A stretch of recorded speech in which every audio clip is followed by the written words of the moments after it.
Greetings and salutations, blade fans. This old sword is with you once again. And got a new fixed blade today. One I've had my eye on for quite some time. It's from our friend Bastien Coves of Bastinelli Knives, that mastermind of knife design. And I've got to tell you, he knows his ergonomics. This is one of the most ergo-friendly, and I'm calling this kind of a masterpiece of front pocket carry. It's just the right size, while at the same time fitting the hand and not being overly small in the handle, as we have with many knives that are attempting to be small enough to drop in the pocket or tuck in the waistband or hang around the neck or what have you. Okay, it's called the Forgeigner. Why it's called the Forgeigner, I don't know. I guess maybe because Bastien Coves was at one time a foreigner. He is now living in the US in Florida. But as you probably know, he's from France. And here is the Forgeigner.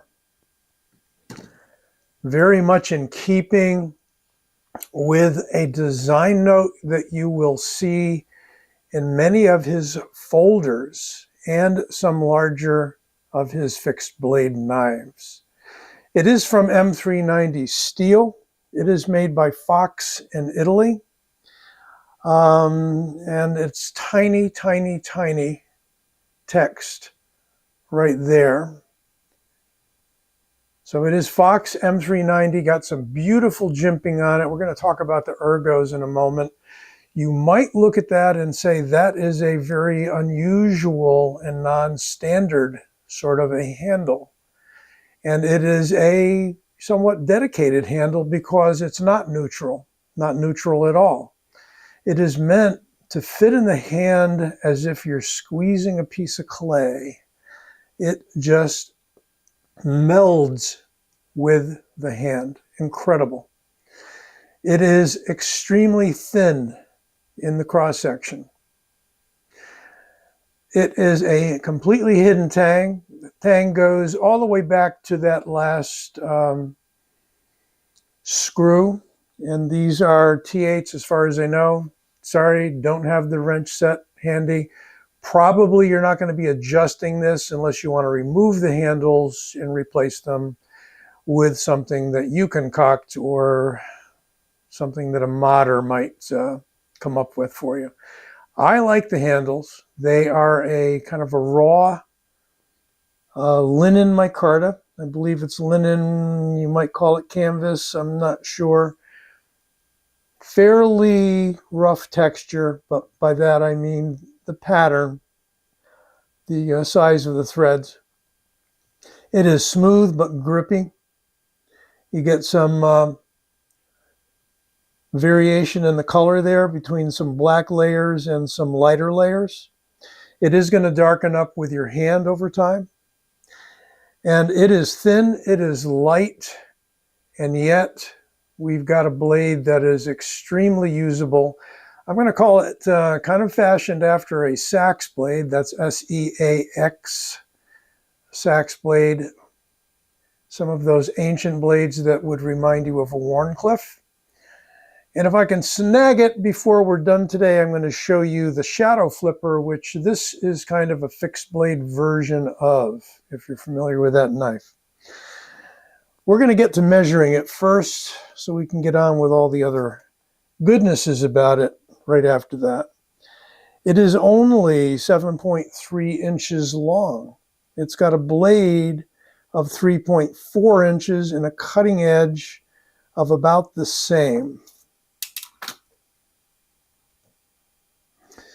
We've got a handle, which is going to be hard to believe, 0.39.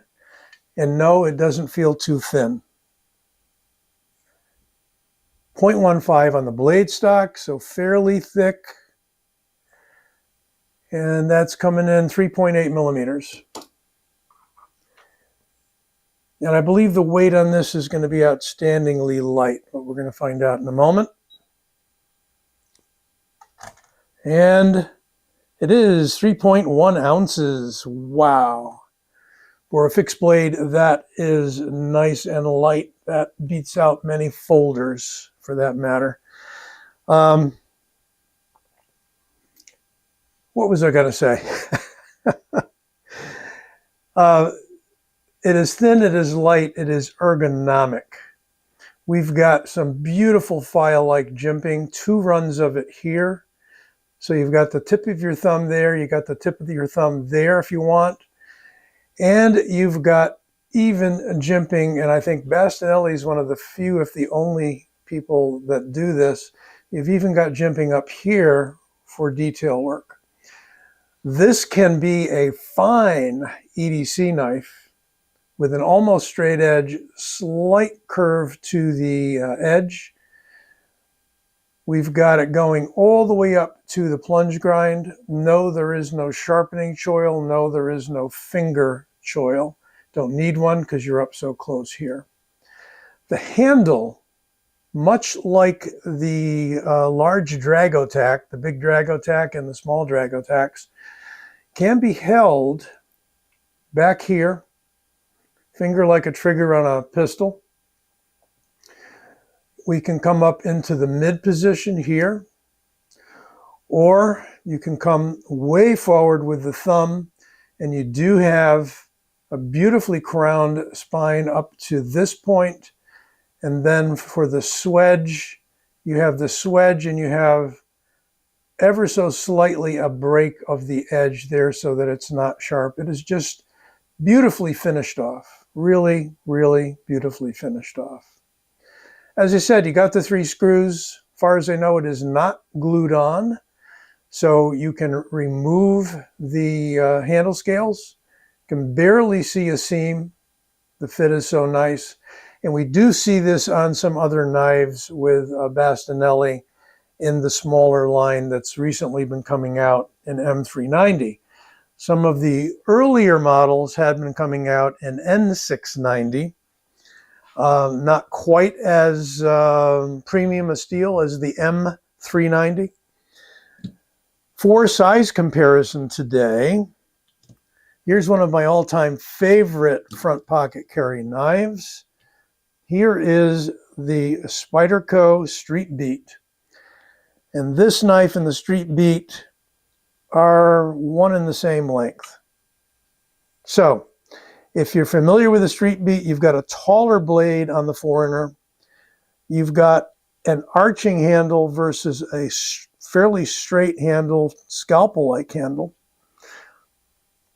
Here we are next to an excellent EDC defensive knife, the TCAL Nightshade.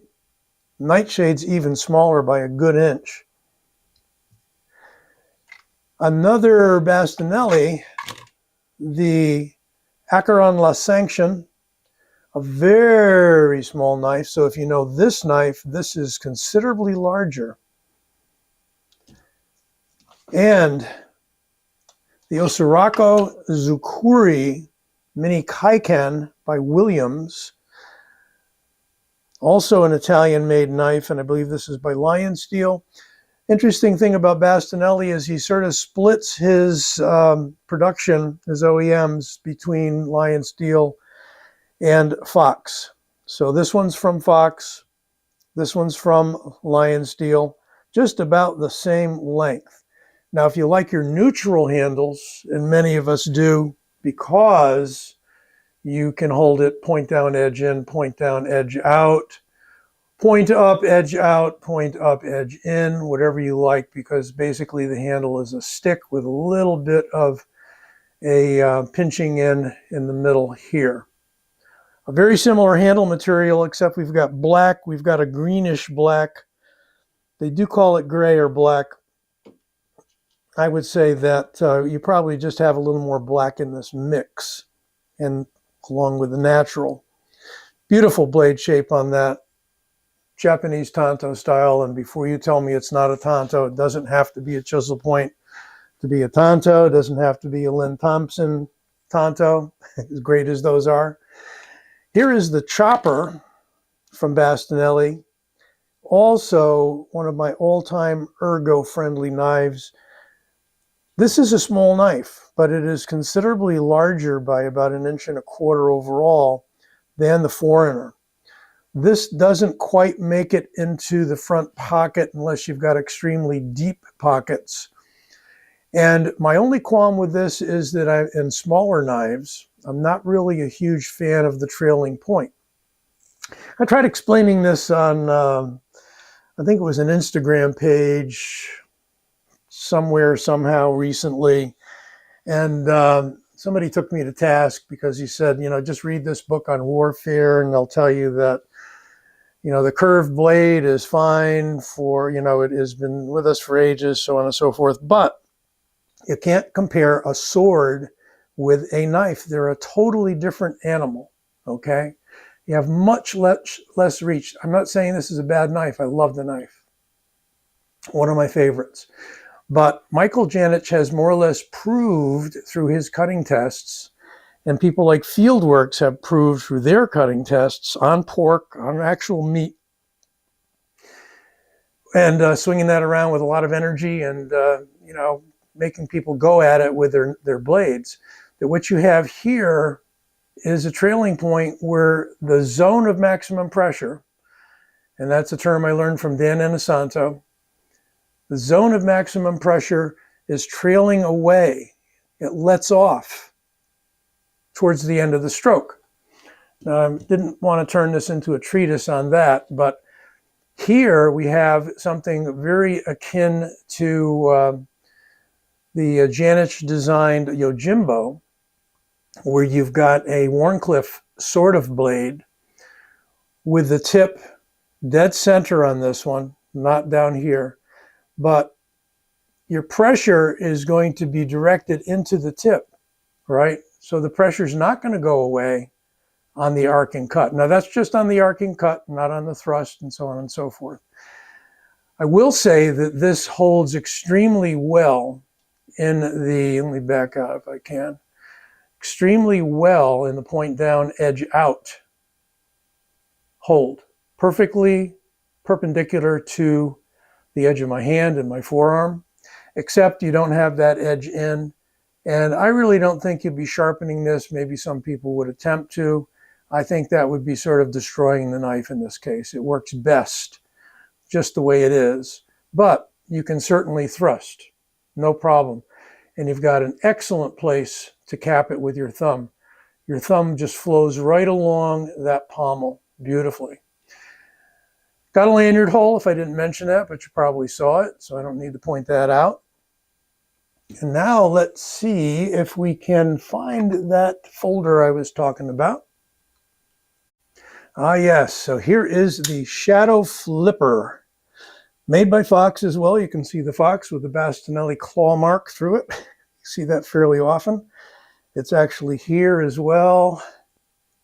I don't think they used the Fox on this one. It just says Bastinelli. But you can see that the folder is actually larger than the fixed blade here. But look at the similarity in the blade profile. Look at that. It's got a fuller on it. Then look at that. A little bit more pronounced dip, a little swale there, but we've still got it here. And it's fully jimped on this one with even a finer jimping. I mean, you can barely see the jimping. It's so fine, just like a file. This one is carbon fiber on one side and titanium on the other. This is a Elmax steel, I believe. Yep, that's an Elmax, Maniaggio, Italy. But virtual clones of each other in this arch. You've got a higher arch here even than here to a degree, but these both fit the hand so beautifully. It's hard to describe unless you got it in your hand. And I know I'm raving over that. Such a light knife with a thin handle. So this is going to do the duty of both a mid-size utility, I feel, small to mid-size utility knife, EDC, as well as a small to mid-size defensive knife. This is going to be a great defensive knife, and there is not a Bastinelli knife out there that doesn't have some tactical promise to it.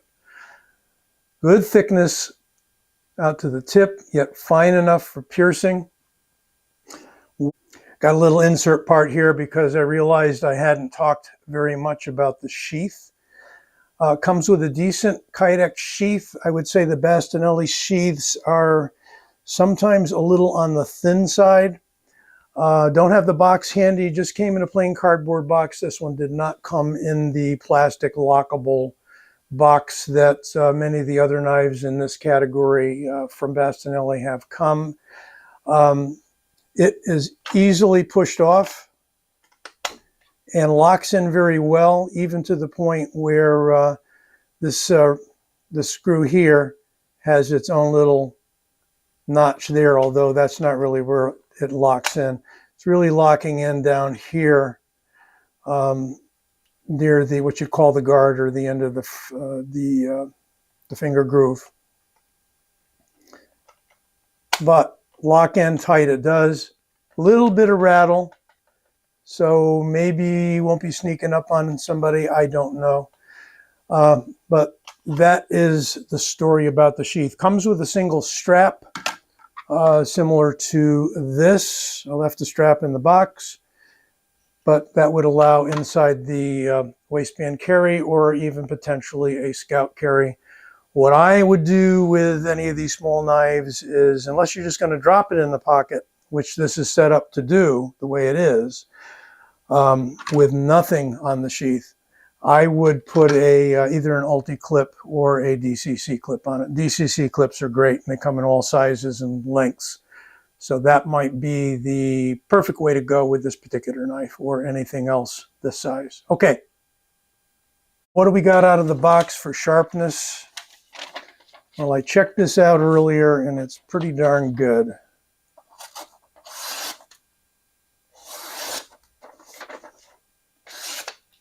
Just lasers right through.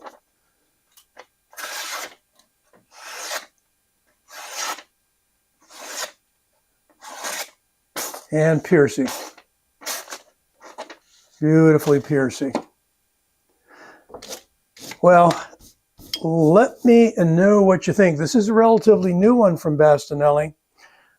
Picked this one up surprisingly on White Mountain Knives, and I think he still got one or two of them. Going for $280, less 10% discount, $28 off. So you'll get a pretty good price on it. I think it's great. A lot of the Bastinelli knives are over $3, they're over $4, depending upon the size and what it is. It's, for you front pocket carry guys, this is, excuse my old-fashioned expression, the bee's knees. Hope you enjoyed this review. Don't forget to give it a like and subscribe.